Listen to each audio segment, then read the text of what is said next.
Good morning student. आज मैं आपको 10वीं कक्षा का पाठ 2 मीरा के पद पाठ का सरल व सहज रूप से व्याख्या करके समझाने जा रही हूँ। मुझे उम्मीद है आपको ये पाठ बहुत अच्छे से समझ में आ जाएगा। मीरा जी के बारे में कहते हैं कि वो कृष्ण की बहुत बड़ी भक्त थी। वो सदैव से ही कृष्ण को बहुत मानती थी। बचपन से ही वो कृष्ण के प्रति प्रेम करती थी। मीरा जी का जन्म जोधपुर के चौकड़ी गांव में 1503 में हुआ था। 13 वर्ष की उम्र में ही उनकी शादी मेवाड़ के महाराणा सांगा के कुंवर भोजराज जी से उनका विवाह कर दिया गया, परंतु उन्होंने कभी भी अपनी भक्ति को छोड़ा नहीं। वो हमेशा कृष्ण की भक्ति में लीन रहती थी। मीरा जी भक्ति काल की एक बहुत बड़ी कवियत्री भी मानी गई हैं और कृष्ण की परम भक्त भी मानी गई हैं। आइए आज मैं आपको उनके 2 पदों का व्याख्या करके इसमें समझाने जा रही हूँ। पहला पद है हरि आप हरो जनरी भीर।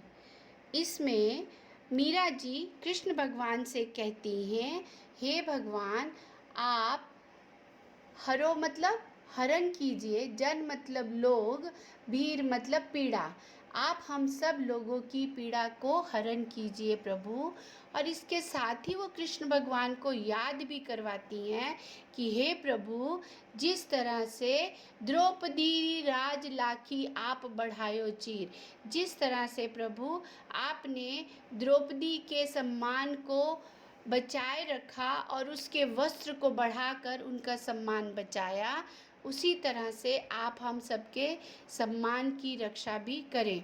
द्रौपदी के बारे में तो आपको सबको पता ही होगा कि द्रौपदी का जब कौरवों ने चीर हरण करने जा रहे थे, तब कृष्ण ने उनकी साड़ी को बढ़ा दिया था और उनके सम्मान को बचाया था।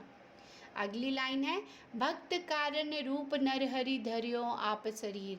भक्त के कारण आपने हरि मतलब नरसिंह अवतार शरीर धारण किया था। धर्यो मतलब धारण किया था। ये कहानी भी आपको पता होगा कि हिरण्यकश्यप जो था अपने पुत्र को बहुत यातनाएं देता था और उसको एक दिन मारने जा रहा था, तब उन्होंने नरसिंह का अवतार धारण करके अपने भक्त प्रहलाद को बचाया था। इसके बारे में एक कहानी है कि हिरण्यकश्यप को ब्रह्मा जी ने वरदान दिया था कि ना तो वो धरती पे मरेगा, ना आसमान पे मरेगा, ना बीच में मरेगा, न घर से बाहर दरवाजे से बाहर मरेगा, न ज़मीन पे मरेगा, ना आसमान पे मरेगा, ना अस्त्र से मरेगा, न शस्त्र से मरेगा, और ना मनुष्य होना चाहिए, न जानवर होना चाहिए। तो इस तरह से उन्होंने नरसिंह अवतार धारण किया और दरवाजे के बीच में अपनी जांघों पर उस हिरण्यकश्यप को रख के अपने नाखूनों से उसको मार दिया था। तो इस तरह याद दिलाती हैं कि किस तरह आपने भक्त प्रहलाद को बचाने के लिए नरसिंह अवतार धारण किया था प्रभु। फिर वो अगला उदाहरण देती हैं, हे प्रभु बूढ़ तो गजराज राख्यो काटी कुंजर पीर। आपने बूढ़ तो मतलब डूबते हुए हाथी, गजराज मीन्स हाथी को बचाया था। काटी कुंजर पीर, काटी मतलब आपने उस हाथी, कुंजर मतलब हाथी की पीड़ा का जिस तरह से हरण किया और उसको मगरमच्छ के चंगुल से आपने बचा लिया था प्रभु, उसी तरह आप हम सब के पीड़ा का निवारण कीजिए और हमारी रक्षा कीजिए। दासी मीरा कहती हैं, हे गिरधर, हे गोपाल, आप हम सब की पीड़ा का हरण कीजिए। ये तो प्रथम पद का उदाहरण था। अब मैं व्याख्या मैंने की। मुझे उम्मीद है ये आपको प्रथम पद बहुत अच्छे से समझ में आया होगा।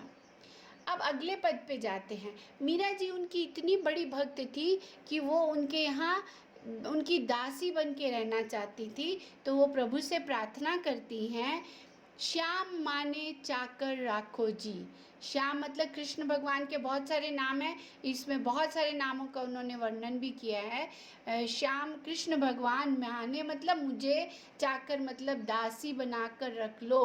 गिरधारी लाल माने चाकर राखो जी। हे गिरधारी भगवान कृष्ण, मुझे अपना नौकर बनाकर रख लो।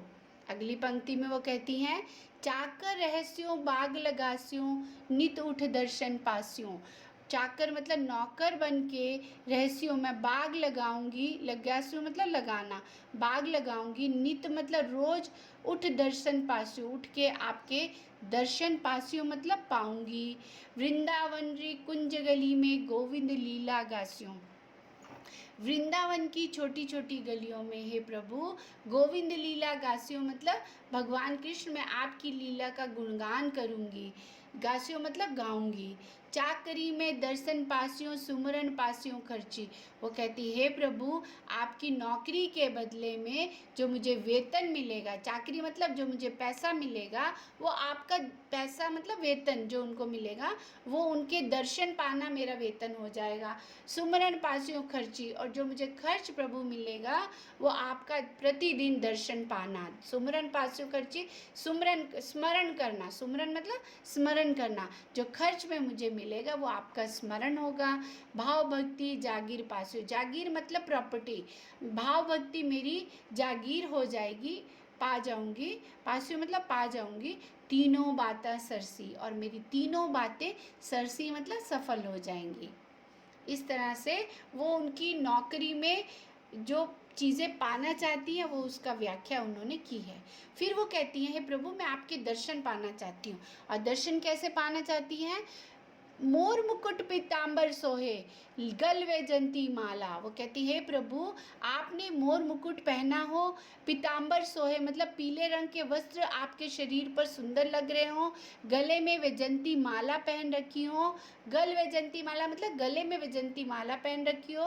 वृंदावन में धेनु चरावे, वृंदावन की गलियों में धेनु मतलब गाय चराते हुए, मोहन मुरली वाला और मुरली बजाते हुए ऐसे भगवान कृष्ण मैं आपके दर्शन पाना चाहती हूँ।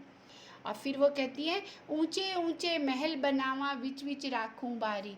वो कहती है जो ऊंचे ऊंचे महल हैं उसके बीच में मैं बड़ी बड़ी खिड़कियां बनाऊंगी जिससे मैं आपके प्रतिदिन दर्शन पा सकूं। सावरिया दर्शन पास्यो, सावरिया भगवान कृष्ण के लिए कहा है कि हे भगवान कृष्ण मैं आपके दर्शन प्रतिदिन पाऊंगी।